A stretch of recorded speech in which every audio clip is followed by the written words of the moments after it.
ਅੱਜ ਮੌਲਾਨਾ ਤਾਰਿਕ ਜਮੀਲ ਸਾਹਿਬ ਦਾ ਬੱਚਾ ਜਿਹੜਾ ਵਫਾਤ ਪਾ ਗਿਆ, ਫੌਤ ਹੋ ਗਿਆ, ਤੇ ਉਸ ਦੇ ਬਾਰੇ ਮੈਂ ਤੁਹਾਨੂੰ ਦੀ ਮੇਨ ਵਜੂਹਾਤ ਦੱਸਦਾ ਕਿ ਉਹਨੇ ਕਤਲ ਕਿਸ ਕੀਤਾ ਗਿਆ, ਕਿਸ ਫਾਇਰ ਉਹਦੇ ਤੇ ਕੀਤੇ ਨੇ। ਬਿਸਮਿल्लाह रहमान रहीम। ਅੱਜ ਦਾ ਮੇਰਾ ਟਾਪਿਕ ਜਿਹੜਾ ਨਾ बहुत ही अहम तो ज़रूरी है। बहुत ज़्यादा खबर गर्दिश कर रही हैं कि मौलाना तारिक जमील साहब एक आलमी मुबल्लग ने, उन्हों का बेटा जोड़ा है वो वफात पा गया है।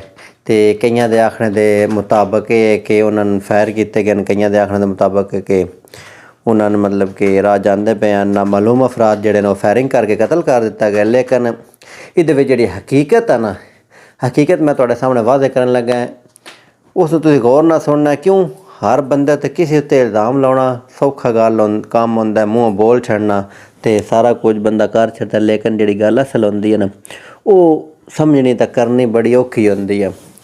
हुण मैं तुहाडे सामने जी मेन गल रखन लगा कि ओदी वजूहात की बनी, वजह की बनी, हाई की मसला। मौलाना तारिक जमील साहब का जिहड़ा बच्चा है, उन्हां दे आखने के मुताबिक जिहड़ा उन्हां बयान दिता गया है, दूसरे नंबर ते उन्हां दे मतलब कि जिहड़े बच्चे बयान दिता है, उन्हां सारियां दे आखने के मुताबिक ये है कि जिहड़ा मौलाना तारिक जमील साहब का बेटा है, छोटा बेटा, वो ज़हनी डिप्रैशन का शिकार रहिंदा है। मतलब कि ज़हनी मरीज़ आई, उन अपनी आप जिहड़ी होश खो भी बंद आई, तो लेकिन उस इस दे बावजूद आके एक दिन दे घर दे विच अकेला आई तो बाहरों गार्ड कोलों उस गन लईए तो आके अपने आप शूट कर छड़िया, मार छड़िया से। तो बाकी जिहड़ियां खबरां गर्दिश करदियां पईयां वो सारियां झूठियां ने, उन्हां ते यकीन करन दी कोई नहीं लोड़, क्योंकि असल खबर वही होंदी है जिहड़ी उन्हां दे घरों आई होवे। ये जिहड़ी मेन खबर है ना उन्हां दे घरों आई, ये मैं तुहाडे सामने वादे कर छड्डी है। तो मिठिया अल्लाह ताला साडी तो दुआ ही है, अगर वो बीमार आई, इस चीज़ का ज़हनी मरीज़ आई, उन्हें अपने आपन मारन लगे नहीं पता चलिया, सारा कुछ उन्हें पता ही नहीं होंदा, तो अल्लाह ताला उहदी मगफिरत फरमाए, तो अल्लाह ताला उहदी बख्शिश फरमाए।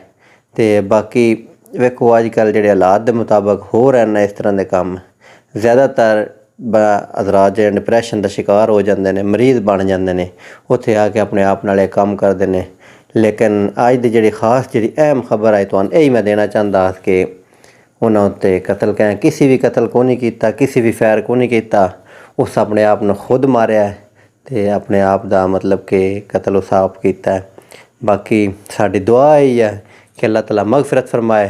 तो बाकी सारे भाई जड़े ने दुआ करे, बाकी उन्होंने जी फैमिली है तो उन्हें जितने असी उन्होंने दुख के नाल बराबर दे शरीक हैं। तो इत्थे मैं अपनी गल्लां अज दिन ब्रेक लाउना, अल्लाह दे हवाले।